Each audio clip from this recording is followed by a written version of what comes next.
Hey everyone, welcome to another episode of Bogey Proof. We got 3 out of the 4 Bogey Proof staff here today. We're missing Joseph, but we got Eric, Matt, and Mike here on board. We're looking forward to a great 2020, but starting off the year right, what are we sipping on? Mr. Fontaine, what are you sipping on? Well, tonight we got a shout out Joey Baker Hill sponsored water here. We're doing a little dry January, a lot of food, cheese, booze over the holidays. Just got to cleanse the system a little bit. So we're gonna keep it clean this January, starting with the water. Eric, what do you got? I love it. I got a little Keith Haring Super Tuscan red wine. Getting a little crazy with it tonight. Yeah, Matt, I mean, you said cheese. I don't know. I ate all the cheese in the world the last 2 weeks. I should probably be doing some sort of diet, but we're gonna just let it flow and keep riding with it. I respect that. Mike, yourself? I have made my way back to Chicago, so I have full access to my bar right now. So I'm back on my Whiskey Acres grind right now. So bottled and bond, 100 proof stuff is so smooth right now. So loving that.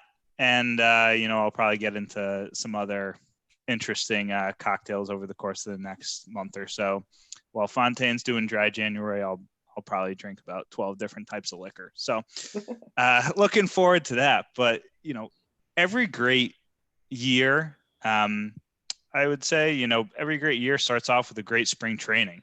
So what are some of the things that we're kind of doing, to make sure that we're going to have a great year in 2021? Eric, you've been up to anything? I know we just spent a little time together in Charlottesville playing some golf. What were we doing? Yeah, we got out on New Year's Eve. It was pretty nice weather here in Virginia on New Year's Eve, almost up to 60 degrees during the day there. And it was. We got out for a good walk. We walked 18 holes together out at Old Trail Golf Club here in Crozet, Virginia. Mike had the offense going early and all day. It was a fun round of golf.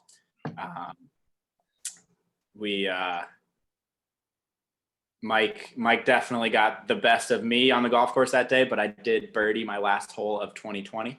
Had a pretty good hybrid from 210 yards. It was fun. It was fun to get out there and walk 18 one more time in 2020 and kind of just enjoy the company, enjoy the golf course, and we had a good time out there. Love that. Yeah, I gotta say it was a fun golf course. Pretty open, could hit a lot of drivers, and Eric definitely had the shot of the day on 18 to finish us off. I would say the only thing that maybe would compare was the 5-iron laser beam I hit after taking a shot of rye whiskey on the 10th hole. So that led to a nice eagle. So pretty on brand for what we're working with here at Bogey Proof. So it was a great way to end 2020 on the golf course and, with some great company. Mr. Fontaine, you didn't make the trip down to Charlottesville, but, what were you doing to, make sure that your 2021 is going to be successful? Yeah, well, didn't get to take shots of rye whiskey and get down to Virginia and play with you guys, but weather up here in Connecticut's not ideal for golf. Everybody's well aware of that in New England here. But I have found this little safe haven kind of heated golf indoor range kind of thing with the TrackMan set up to it. Knockoff TrackMan, not the, big boy TrackMans, but good enough for my purposes, right? Just want to make sure I'm, not completely whiffing stuff out there, but super good deal. You don't have to pay for the hour or anything. You just pay for your balls. They're a little more expensive than regular range balls, but you get a TrackMan with it. So you get to actually get an idea of what you're doing. So it's going to be my little Sunday morning ritual. I started it off this past Sunday, just get out there, large bucket of balls. It's cold as shit. It's heated, but you're still outside. So heated is a loose term. But warm enough to, get some reps, keep the swing somewhat intact and, try and work on a thing or two, especially this time of year where you're not going to get a lot of legitimate rounds in. So, pick a swing thought or, something I really want to work on. And I'm going to try and get that ready come March, April, when we're actually out on the course trying to put the ball in the hole. Mike, what are you working on outside of now that your Virginia trip's come to a close and you're back in Chicago? What's next? Yeah, and I put it on my Christmas list to myself. I told myself I was going to go to a TPI certified, you know, golf instructor. So I went and I had an evaluation as far as physically what I'm able to do, and we worked a lot through range of motion and overall strength, and really kind of broke me down from all the way from my toes to my head, and kind of gave me an analysis over where I was stiff, where I lacked stability, where I lacked strength. And it was super interesting. Didn't expect to be there for that long, but showed up at 8:30, and I don't think I left till like 10:45. So, missed a little more of my workday than anticipated, but that's okay. No one was really asking where I was, at least the first Monday back. But actually, so I'm going to be going there for a little workout 2 days a week. So Tuesdays at 8 a.m. and then Thursday mornings at 6 a.m. I'll be grinding in the gym, working on my fitness. I think, who's it? Fergie said that, something working on my fitness. Yeah. Great song. So I'll be working on my fitness, and all I got to say is, I'm going to put the Mid-Am golf scene on watch. I feel my body feels good. I'm trying to eat healthy, though I'm drinking on a Tuesday night while we're filming this and recording this podcast. But I going to try to get my fitness level up there and, keep shooting those scores. So Eric, are you working on your fitness at all? Not necessarily working on my fitness on purpose, but we've got a lot of movement going on at work right now, and I think I moved more alcohol in the last week than I've ever seen in my life. So in lieu of an actual workout, I've been lifting some cases of wine, some cases of liquor, some cases of beer, and putting on a cart and moving it. So not a true workout, but we're getting close. It works. Heart rate went up. That's all that counts. Yeah. I got an Apple Watch for Christmas. I've been trying to monitor the activity a little bit there. But as we get more into February and March, maybe I'll think about something a little more beneficial for the body, other than moving alcohol. There you go. I think everyone on the podcast actually wears some sort of fitness monitor. I think Fontaine, you got one, correct? Yeah, I got a Fitbit. We got a Fitbit. Eric's got the Apple Watch now. I'm rocking the Whoop. We got it all. So if any of those companies want to sponsor us and maybe provide us a couple new ones, I always could use a couple other bands that are a little spice it up outside of the regular just black Whoop. So listen here. But there's a lot of hot topics going on in golf, and especially kind of the beginning of 2021. Some interesting changes in pro golf, and some really cool things, I would say. Matt, you kind of led us on to this one. Jon Rahm making a big change this year. What's he up to?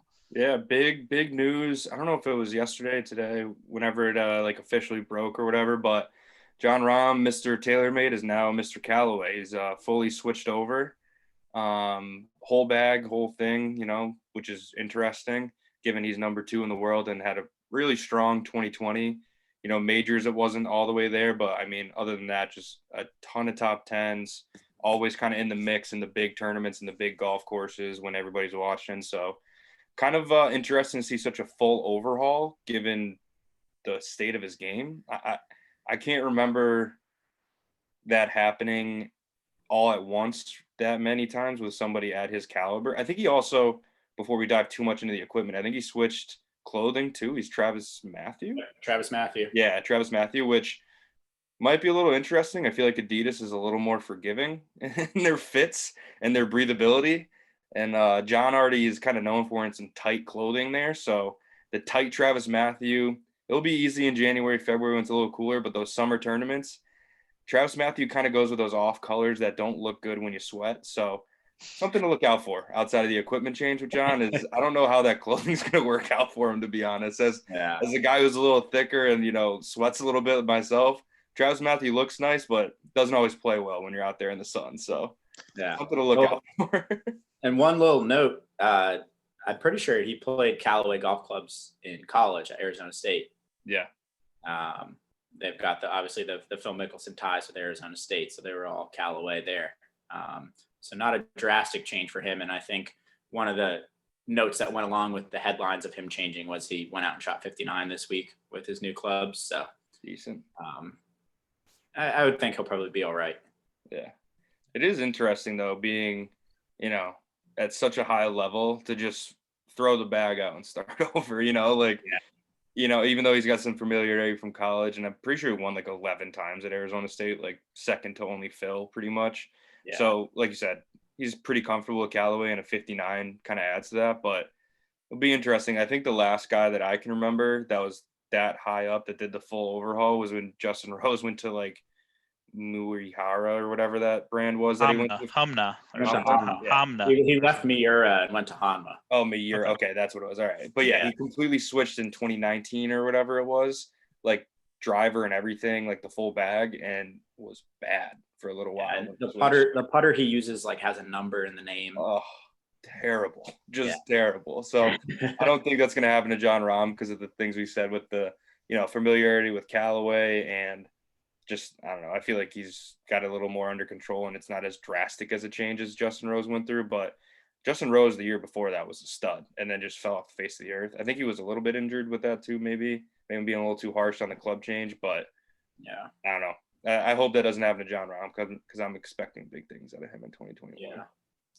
And then additionally, kind of news we just found out, an hour ago or so, is Patrick Reed to G4.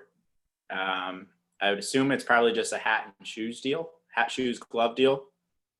But I mean, I remember when Patrick Reed first came out, he was wearing those rogue pants with the patterned back pocket. Yes. Oh my God. Yes. I remember those. The guy needed a tailor too. His pants never fit right. Then he made the switch to Nike and kind of toned it down a little bit, wore a little bit too much of black and red, but, now going back to G4, he's kind of bringing out that rogueness again. I mean, G4, they're always throwing out some pretty wild stuff with their shoes and their hats. And I hope he realizes that he can't pull off the same kind of stuff that Bubba Watson is pulling off. So who knows? That hat that was teased out there today in a practice round wasn't great. Mm-mm. No, not at all. Is there anybody else other than Bubba with, because I know Bubba's is more shoes and glove, like you said. Yeah. Did G4 even have like, pants, shirts kind of combos for him? Because I think I saw something subsequent to his hat picture that was terrible today that surfaced. Like they do make shirts that are like kind of like you're getting at, just ridiculous. And if he I think Bubba's too good with Oakley, like has too good of a deal there to do the G4 like shirts and stuff. But I don't know, Patrick Reed, it could be ugly. It could get bad fast. Yeah, I'm a little scared for him. Yeah. He doesn't dress well as is, and it's Nike, which like Nike's pretty simple, and he seems to make that look a little sketchy sometimes. So it'll be interesting. Hopefully he realizes he just needs to take kind of like the tame route. He doesn't need to be wearing like a bright blue glove or or something like that. I mean, G4 is probably at like the top of the list of kind of pushing the needle with extravagant golf fashion. And of all people to join G4, I wouldn't have put Patrick Reed in probably my top 60. No, not the guy I wanted to see go there. I just took a look at G4's website. They do have golf polos, so we'll have to check when they do tee it up on Thursday as to if he's wearing one. But the best way I can describe it is that it's kind of like if Izod and Loudmouth Golf had a child. Oh, like boy. So there's some wild patterns. There's really bad stripes, and then like formal collars, like solid blue collars on like wild Hawaiian patterns. So it's oh boy, it's interesting. I think Brian Gay actually wears G4 stuff now that we talk about it. He had a couple wild shirts on when he won Bermuda this year. So maybe they'll get paired together later this week, and we'll get to see a whole G4 contingent out there. And I would say most of their, I mean, the biggest thing that it seems that they do are their shoes and their gloves. And for the most part, everything that I've seen is awesome. It's just the stuff that they put out there for the public to see, for Bubba to wear and stuff, is the more kind of pushing the boundaries, type of stuff. And hopefully Patrick Reed just wears kind of like their classic style shoe, which in my opinion are awesome shoes, and he would be able to pull those off fine. He could just go really one of two ways in opposite directions. Yeah, exactly. There's a good path and a wrong path here, and we'll just see where he chooses. I got a feeling it's going to be the wrong path, but yeah, to be determined. Yeah, he hasn't chosen many great paths in his life thus far. Yeah. So I wouldn't think that he chooses the correct path here, but maybe he'll surprise us. Maybe he's a new man. So yeah. And then briefly, Tommy Fleetwood signed a full bag deal with TaylorMade and back in December. I think he already had some TaylorMade clubs in the bag, but now full bag TaylorMade, and I think they're making some prototype irons for him. So it'll be interesting to see kind of where he goes with that. And then Matt, I know this was kind of your favorite news of the week. What was Bryson doing out there today? Bryson's picking up right where he left off, man. I mean, as you know, we'll get into the Century Tournament of Champions in a little bit and get more into like Hawaii, Maui, the golf course, all that stuff. But it's usually just windy there, right? That's like a baseline. It's an island course, right? So a lot of wind, water, etc. He's got one of his guys, not his caddy, but one of his guys on the putting green with him, hitting 6-footers with an umbrella blocking the wind in a perfectly sunny island course, right? It's beautiful. And you just see no rain, no anything. So the umbrella looks ridiculous to start. And Bryson's hitting 6-footers. His buddy's standing next to him with an umbrella laid down on the ground. And as he hits it, he has to run to the hole with the umbrella just beating the golf ball to try and show the effect of like what the wind has on the ball. And I understand what he's trying to get at there. It's not like the craziest thing there. Like understanding how the wind affects your putts at a place like that makes sense to take a look at. But there's got to be better ways to do it than what he's doing. It just looks absurd. There's no other reason that like that's okay. There just has to be a better way. Nobody else in the history of this tournament at this golf course has done that before. I know Bryson always is doing something different, but my goodness, it was a sight to see. I mean, we'll have to post. I think we post a link on our Twitter, but we'll have to get it out on a couple more platforms for you guys to see once we drop this episode. But my goodness, it was a sight. It doesn't make sense what he does. I get it. I get what he's trying to do, but at this point, you're just doing it because we're going to talk about it. It feels like. I mean, that's pretty much what Bryson's all about. I mean, he's a great golfer, but he loves just the chatter, coming about. And I have not got an opportunity to see that video. I know we were kind of circulating it before, but I will definitely take a look and let you guys know and revert back. Another funny thing I saw of Bryson earlier this week, I think it was Lanto Griffin, sent out a picture on his Instagram of Justin Thomas and Bryson eating lunch together. And the caption was like, who's filling up the chair more or whatever. And you got JT like 160 pounds, maybe probably like more like 145, sitting on the right side, and Bryson like all 240 of them sitting in the left side of the table as they, and it was really cool. They had the view in the background was like the, another island and the ocean and all that kind of stuff. And Bryson's just like jumping out of his chair. He can't freaking hold his arms. Bursting through the wicker chair. Yeah. I didn't get to see what they were eating, but my guess was JT was doing like a Cobb salad and Bryson was doing like 4 prime ribs or something like that. I thought that was kind of an interesting picture. Both, probably 2 of the favorites for this week. I haven't really had an opportunity to look at the betting odds quite yet, but definitely would be 2 guys that I think are going to have an opportunity to win on Sunday afternoon. Absolutely. And kind of as we talk about this coming tournament, it'll be also January 2021's our first installment of the Bogey Proof Picks newsletter. So for those of you that haven't subscribed on the Bogey Proof website, make sure to go ahead and do so. Plug in your email and you'll be automatically signed up to get the Bogey Proof picks each month via email. Matt, do you want to talk a little bit about some social media stuff where we'll also be posting our picks up there, and as we get more into the golf season, we'll be throwing our picks, some of our predictions for tournaments up on some of our social pages.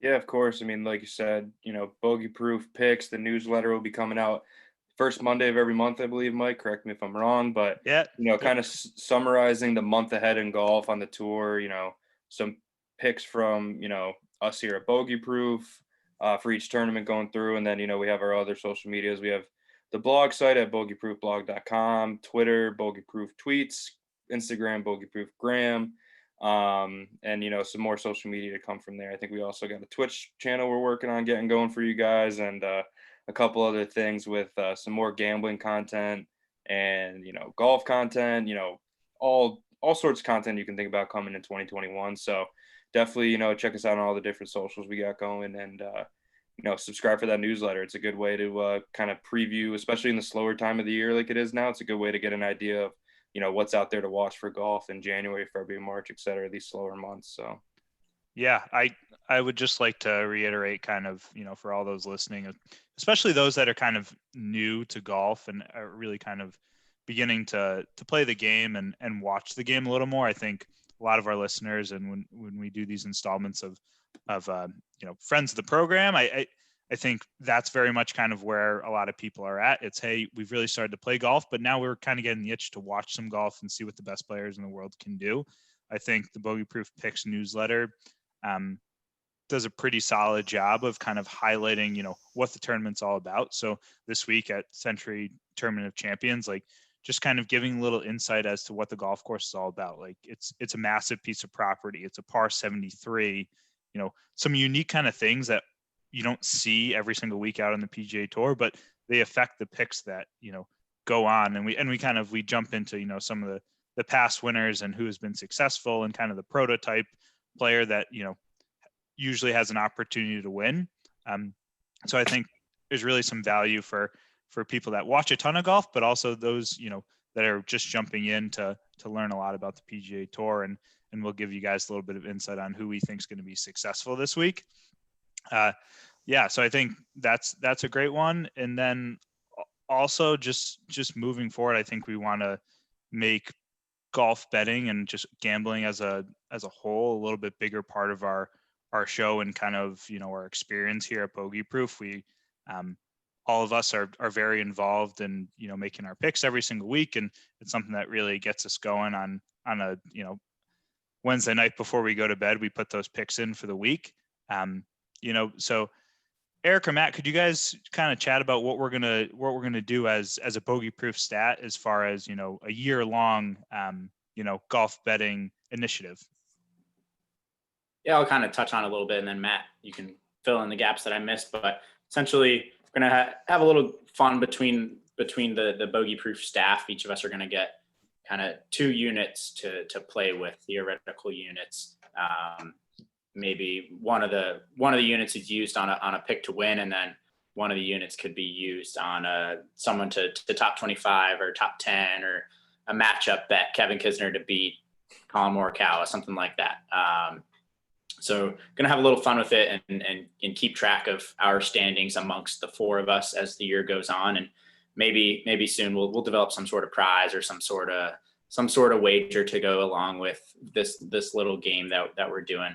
And hopefully along the way too, as we mentioned in our Friends of the Program episode with Brian Previtt, we'll throw in some Bogey Proof sponsored DraftKings events or something like that. But just really the goal is to have some fun with it amongst the group, and as we're making these picks, kind of have a little bit of competition to go along with it.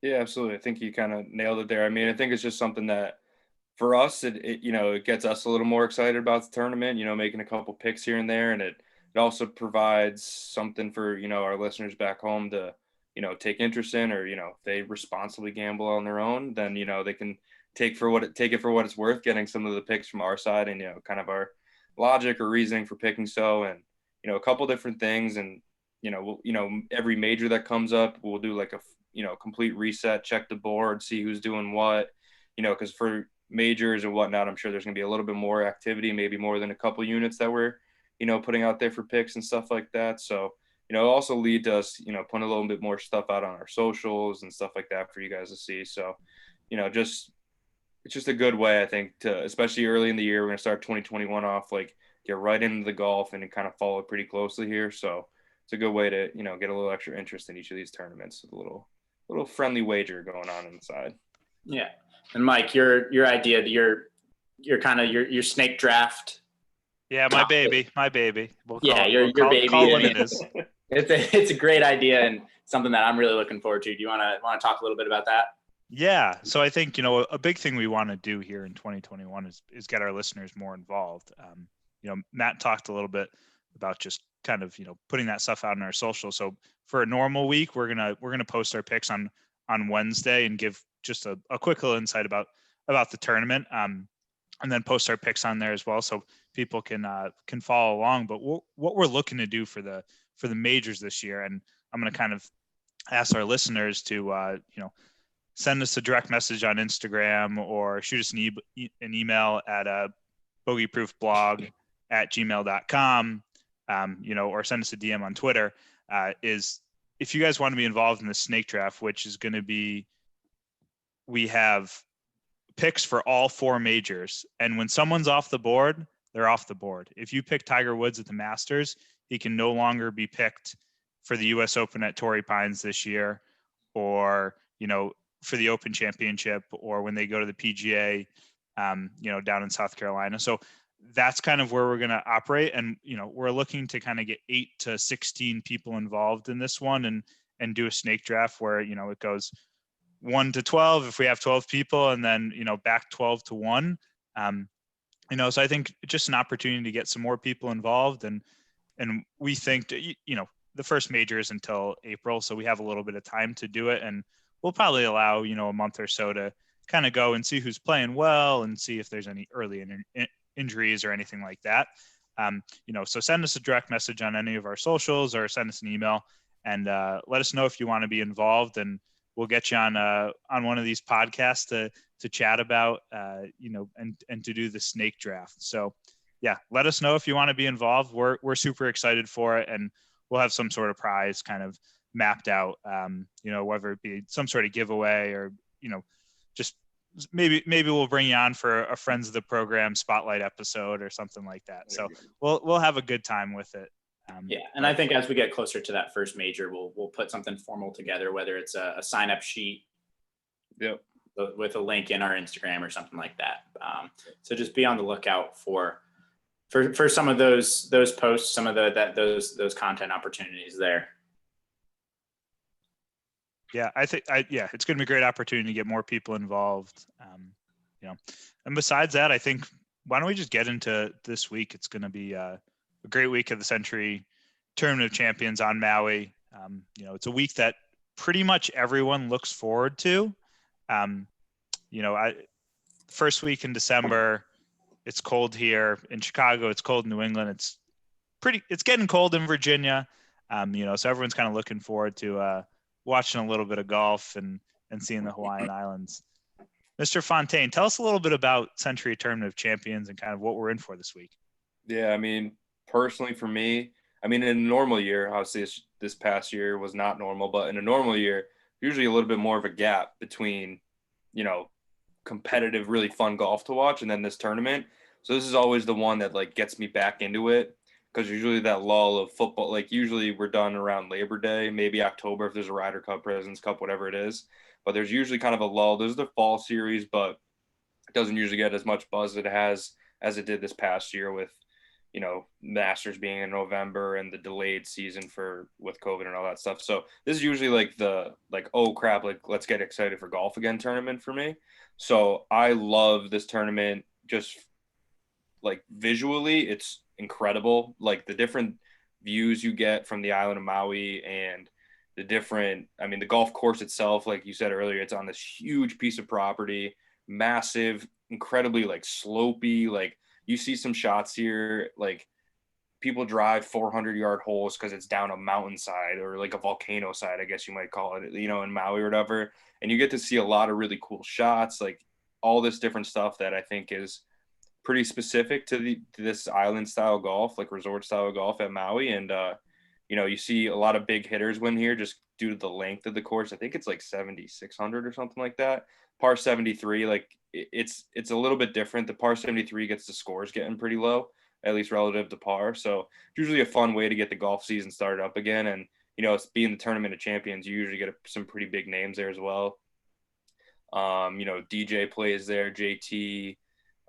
He won last year. Tiger used to play in it back in the day. He's won a couple times. So there's big names being the Tournament of Champions and, having to win in the previous year to play in it.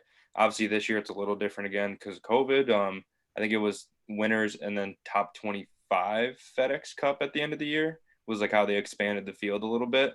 I think it was really just to get more people down in Hawaii area and not have it just be the Sony next week. I think they kind of did it to get people on the island to then play in both of them kind of deal. But, a little bit different style field this year. And just like I said, the course itself is gorgeous to, see on TV. And, it's like Mike said, it's cold everywhere it feels like right now in the States. And it's just nice to see like a little island vibes and kind of escape to that while you're watching a little bit of golf at, a really fun golf course. Yeah, no, it's going to be a fun week in Maui. And, for those of you who haven't subscribed to Bogey Proof Picks, another thing that we're going to do within that every, the monthly newsletters, give you a couple of cocktail recommendations. So we'll let you in on a little insight for this one. So Eric wanted to do a Mai Tai, which I think is an absolutely great cocktail for Hawaiian Islands. And we lost a little bit of, there's a little miscommunication in the shuffle with that one. So that didn't make its way onto the newsletter. So I thought of how would I like to start off my Saturday morning? And I think about a screwdriver. A screwdriver is where I want to start, but it's Hawaii. So what we did was we add a little pineapple juice to the screwdriver. And it's just the way to kick off your season, right? Like a beer is good, some bourbon's kind of smooth or whatever the case may be, but nothing quite kicks you off like a screwdriver with a little pineapple juice for the Hawaiian Islands. So, if you guys want to have a couple other cocktail recommendations, then go back to that Bogey Proof Picks. But I think Matt hit on a lot of things that go on in the Tournament Champions, really low scores, usually in like the 20, 25 under range, sometimes even close to 30. We've had a couple of people reach 30. Ernie Els was 31 under one time and 31. Yeah. And then, JT got super low and DJ when he won got super low as well. So a lot of birdies out there. It'll be a lot of fun to watch. Eric, who's your pick for this week? I think we talked a lot about, the past champions and a couple of the favorites along the way thus far, but who's your pick this week? Yeah, it was tough. I mean, a lot of the stuff that a lot of people are talking about Dustin Johnson. Can he continue this pretty historic run that he's on right now? I think I saw somewhere he's 100 under par in his last 8 events. That's crazy. On the dot. And that includes, I think, 5 over at the US Open. So a lot of people were talking about Dustin Johnson. I went with Xander. I think 2021 is going to be Xander's year, and I think he's going to start it out on the right foot. I think he has the game where he can go out and play any single golf course in the world.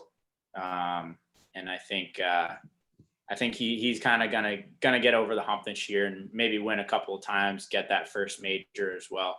But I've got him to win the season opener or the 2021 opener. I love that pick. I think he won here in the past, shot like 62 on Sunday to win here, or is that at the Sony? I feel like he might have did that. I think he was in the playoff last year with JT as well. So he definitely. I mean, like you said, I think he's got the game to play anywhere, but he has played well here in the past. So I think I love that pick. Is that going to be your official pick for our little Bogey Proof picks here with the units and everything? Yeah, I'm gonna go 1 unit on Xander to win, and I'm gonna go with my second unit. I'm gonna put it on. We'll go Kevin Kisner top 10. All right. I don't know what the odds are on that right now, but he posted on Instagram today. He played a practice round with all the Georgia boys that are down there. So all the dogs. He's got the good vibes going. He's like plus 750 for a top 5. So okay, so top 10, probably plus 400 or so. Yeah, I like that. Yeah, he's gonna. I mean, hits the long irons just about as good as anyone on tour because he hits the driver about as long as I do. Putts the shit out of the ball, though. That's all. 7,600 yard golf course. It's got a little bit of a challenge in front of him, but I'm going to go with that one. Love that.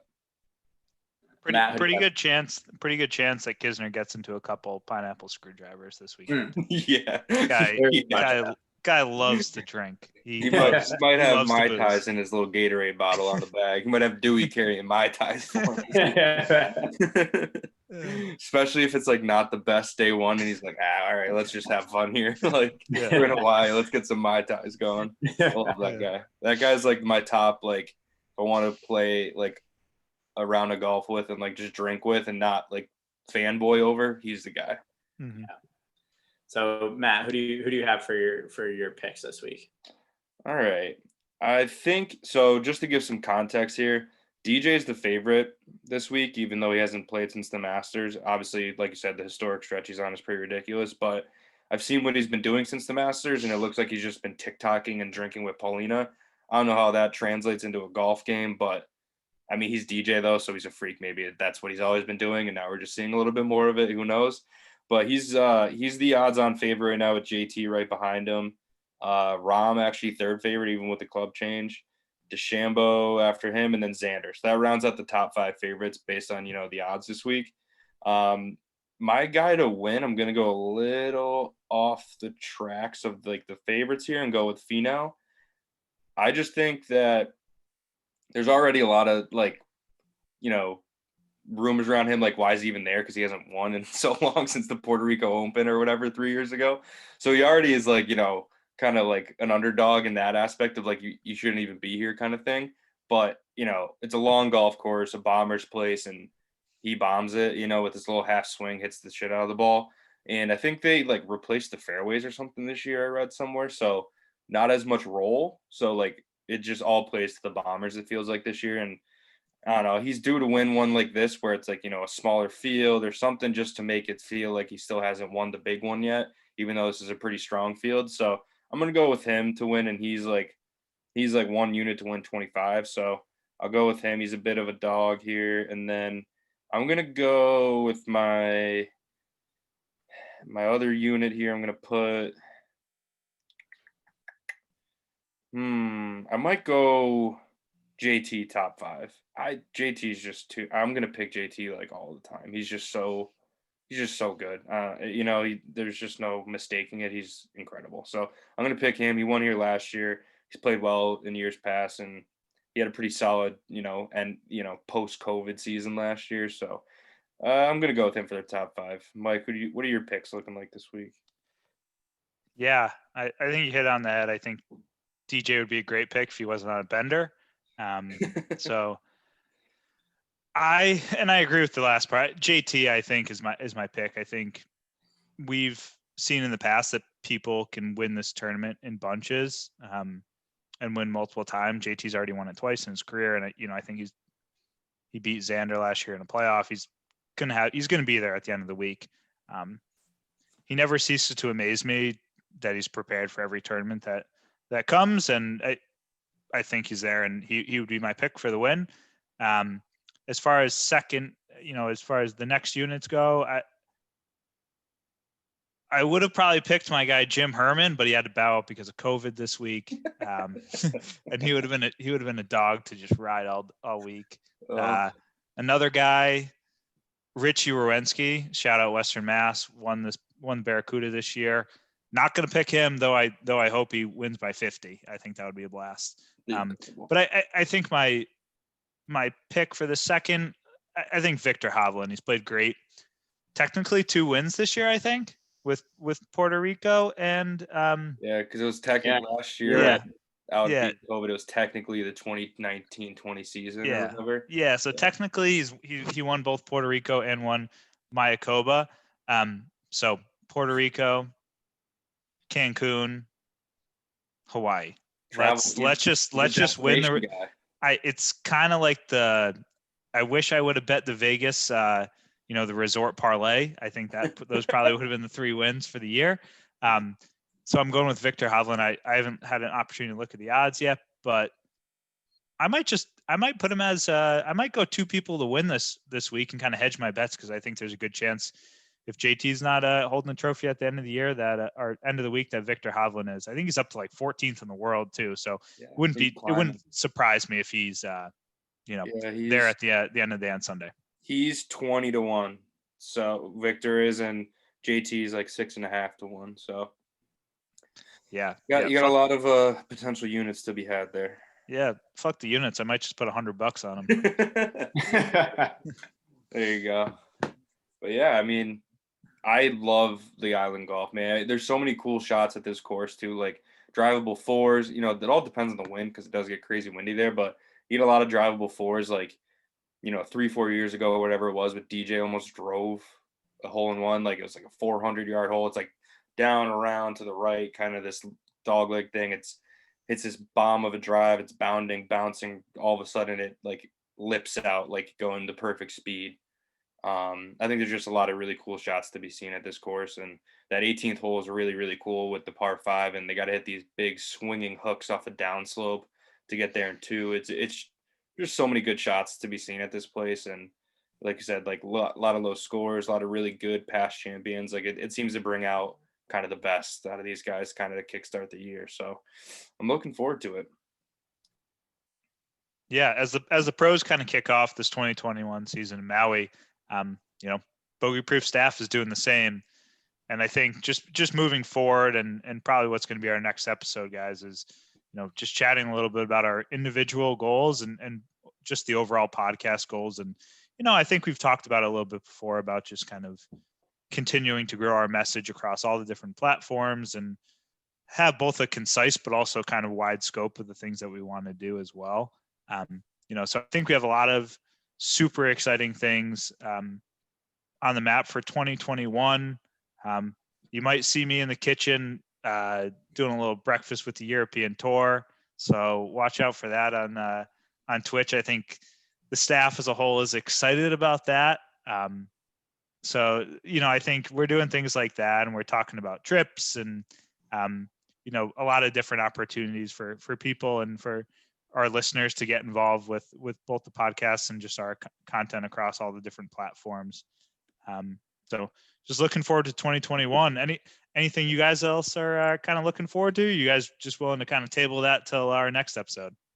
Yeah, I think you summarized it pretty well there, and we don't want to give too much away about what we've got up our sleeve as far as 2021 goals for ourselves and for Bogey Proof. But no, it's exciting to kind of to put it together and kind of see where we can take things in 2021 with our own golf games, with going on trips together and kind of just shooting shit and talking about whatever comes up, and I'm excited.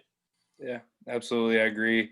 Not too much to add there. Just, for the listeners out there, shoot us an email, reach out on any of our social medias, whatever. If you guys got topics you want to hear, stuff you want us to talk about, golf tips, tricks, something like that you want us to kind of dive into a little bit, we're all for it. So, don't, listen to us on, Bogey Proof on Spotify, Apple Podcasts, Amazon, YouTube, Bogey Proof, all that stuff. And then, all the different socials I mentioned before with the bogeyproofblog.com, Bogey Proof Gram, Bogey Proof tweets, all that stuff is open and ready for business. So, reach out to us if you got any, episode recommendations or anything you guys want to hear us talk about or dive into. More than happy to do it. So don't be afraid to reach out in 2021. We want to give you guys what you want to hear. And I'd say kind of just to wrap it up there with this episode that's going to be coming out next week, talking about 2021. I think one thing too that we're going to try to focus on is putting together kind of a little bit more of a consistent plan for things with the podcast. With obviously we've got the Bogey Proof Picks newsletter on the first Monday of every month, but something a little more consistent with the podcast will be coming out hopefully next week with the episode in regards to us talking about specific topics like the Friends of the Program series that we've done a little bit, doing that on a more consistent basis and giving the listeners stuff to look forward to on certain weeks, certain days of the month. So be on the lookout for that as well. Absolutely. Yeah, boys, it's going to be a great 2020. Happy New Year, and Fontaine, I cheers you, but you're not sipping on anything tonight. Cheers, boys. Cheers.